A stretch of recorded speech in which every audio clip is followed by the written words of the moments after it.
తెలుగు రాష్ట్రాల్లో అతిపెద్ద lift manufacturer lifts ట్రై.com dealership కూడా ఇవ్వబడును.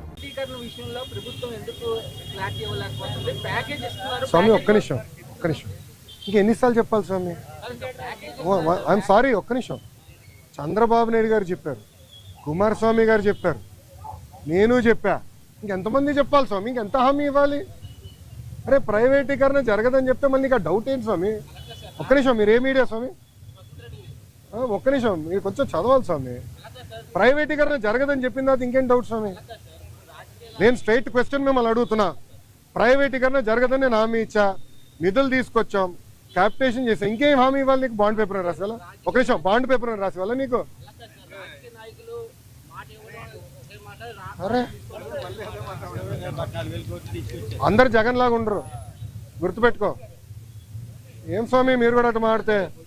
అది కాదు, అడిగేదాన్ని కూడా ఒక అర్థం ఉండాలి. సార్ ఒక్క నిమిషం, మీడియా మిత్రులు కూడా మీరు ఆలోచించండి. ఈ ప్రశ్నకి ఏమైనా అర్థం ఉందా? ఇప్పుడు నేను ప్రైవేటీకరణ జరగనీయనని నేను హామీ ఇచ్చా. 7 నెలల్లో ఎంపీ గారు పోరాటం వల్ల, ఎమ్మెల్యేల పోరాటం వల్ల 1600 కోట్ల రూపాయలు తీసుకొచ్చాం. భారతదేశం వ్యాప్తంగా అన్ని ఉక్కు ఫ్యాక్టరీలు ప్రైవేటీకరణ జరిగే సమయంలో విశాఖ ఉక్కుకే, కేవలం విశాఖ ఉక్కుకే 11,000 కోట్ల రూపాయలు ఎక్విటీ రూపంలో, నాట్ డెట్, ఎక్విటీ రూపంలో కేంద్ర ప్రభుత్వం తీసుకొస్తుంది.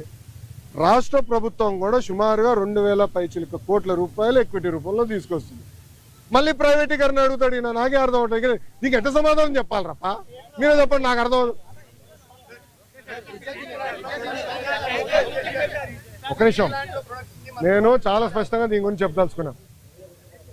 పిల్లలకి ఎలాంటి ఇబ్బంది లేదు ఈరోజు, ఎందుకంటే డైరెక్ట్ యజమాని అకౌంట్లో మేము వేస్తామని హామీ ఇచ్చాం. రైట్, ఆల్రెడీ ఫైనాన్స్ కూడా కేటాయించాం. ఓన్లీ ఇష్యూ ఏంటంటే కేంద్రం నుంచి దళితులకి కేంద్రం నుంచి డబ్బులు వస్తామా, అది లింకింగ్ ప్రాసెస్లో అయిపోతుంది, త్వరలో రిలీజ్ అవుతుంది. సో డైరెక్ట్ అకౌంట్లో వేస్తాం. ఎవరు పిల్లల అకౌంట్, తల్లిదండ్రులకి ఎలాంటి ఇబ్బంది లేదు, వాళ్ళని పిల్లలు చదివించుకోవచ్చు, యజమాని అకౌంట్లో వేస్తాం.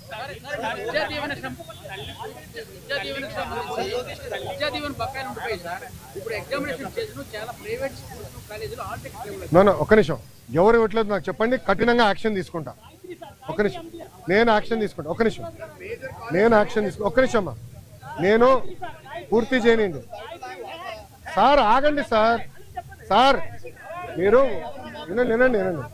మేము కలెక్టర్ గారికి క్లియర్గా చెప్పాము, ఆల్ మేనేజ్మెంట్స్తో మాట్లాడమని చెప్పాము. ఎవరినట్టు చేస్తే కఠినంగా మేము యాక్షన్ తీసుకుంటాం, దాంట్లో ఎలాంటి సందేహం లేదు. పిల్లలు ఆగే ఎగ్జామ్ రాసుకోవచ్చు, డైరెక్ట్గా కాలేజ్ అకౌంట్లో డబ్బులు వేసే బాధ్యత మాది. ఓకేనా?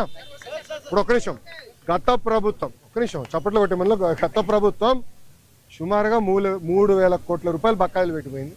ఎందుకు పెట్టారో వాళ్ళని అడగండి, కోడిగుడ్డుని అడగండి ఒకసారి. ఎందుకు బకాయిలు పెట్టిపోయినాడు?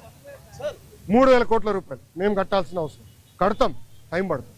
ఇంకా ముందర ఇయర్ రెగ్యులరైజ్ చేయాలి, బకాయిలు కూడా ఫేజ్డ్ మేనర్గా మేము చెల్లిస్తాం. ఓకేనా?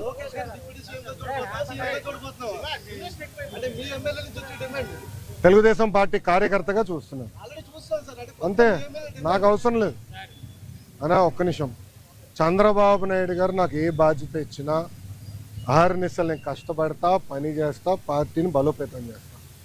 అంతేగాని పార్టీకి చెడ్డ పేరు మటుకు నేను తీసుకురాను. మీరు చూశారు, పాదయాత్రకి వెళ్ళా, నా వల్ల పార్టీకి ఏనాడు ఒక ఇబ్బంది కలగదు. నేను ఒక క్రమశిక్షణతో పార్టీ నాకు ఇచ్చిన ప్రతి బాధ్యత నేను నెరవేరుస్తాను, కట్టుబడి ఉన్నా. కొత్త కమిటీల్లో నేను కూడా ఒక చర్చ చేస్తున్నా, రేపు పాలిట్ బ్యూరోలో డిస్కస్ చేస్తున్నా. ఒక వ్యక్తి ఒక పదవిలో 3 టర్ముల కన్నా ఎక్కువ ఉండకూడదు, నేను వ్యక్తిగతంగా నమ్ముతాను. అది నా వ్యక్తిగత అభిప్రాయం, పార్టీ అభిప్రాయం కాదు, నాయకుల అభిప్రాయం కాదు, నా అభిప్రాయం, లోకేష్గా నా అభిప్రాయం. నేను కూడా ఈసారి నేషనల్ జనరల్ సెక్రటరీగా ఉండకూడదని నేను భావిస్తాను. ఎందుకంటే 3 టర్ములు నేను అక్కడనే ఉంటున్నాను, వేరే వాళ్ళు కూడా అవకాశం రావాలి. గ్రామ పార్టీ నుంచి పార్టీలో మూవ్మెంట్ పాలిట్ బ్యూరో వరకు రావాలనేది నా లక్ష్యం, నా ఆలోచన. రైట్ ఆర్ రాంగ్ అది పెద్దలు నిర్ణయిస్తారు, నా ఆలోచన అది. అందుకే ఈసారి నేను కానీ రాము కానీ, మళ్ళీ రాము అంటే ఏడుస్తారు వైకాపా వాళ్ళు. ఎందుకు ఏడుస్తారు నాకు తెలీదు. రాము ఏమో నన్ను అన్నంటాడు, నేనేమో రాము అంటాను, ఇద్దరే. సో రాము కూడా, మొన్న రాము నేను కూడా మాడుకున్నాం, దావోస్లో కూడా లంచ్ చేస్తుంటే మేము మాడుకున్నాం. సో రాము కూడా ఏదన్నా నేను కూడా వేరే దానికి వెళ్దాం, వేరే వాళ్ళకి అవకాశం ఇద్దాం, పార్టీలో మూవ్మెంట్ రావాలని మేము అనుకుంటాం. ఓకే ఓకేమ్మా, థ్యాంక్ యూ. ఏంటన్నా? స్టీల్ ప్లాంట్ ఉత్పత్తుల్ని అమరావతిలో కానీ రాష్ట్రంలో అన్ని డెవలప్మెంట్ ప్రాజెక్టులో వాడితే చాలా వరకు బాగుంటుంది కదా అన్న కరెక్ట్ అన్న, కానీ దానికి ఏమవుతుందంటే అది లీగలీ బైండింగ్ ఆపొచ్చు, అది ప్రాబ్లం. అంటే రేపు ఇప్పుడు ఓపెన్ మార్కెట్ ఉన్నప్పుడు ఏమవుతుందంటే రేపు ఎవరన్నా కోర్టుకు వెళ్ళి ఒకటి కేసు ఇస్తాడు, ఇంకో వాళ్ళు ₹1 తక్కువ ఇస్తున్నారంటే ఫినిష్డ్, అడిగే వాళ్ళు గొడవలు అవుతాయి. ఆ ప్రాబ్లమ్స్ ఉన్నాయి, అది కూడా డిస్కస్ చేసాం మేము.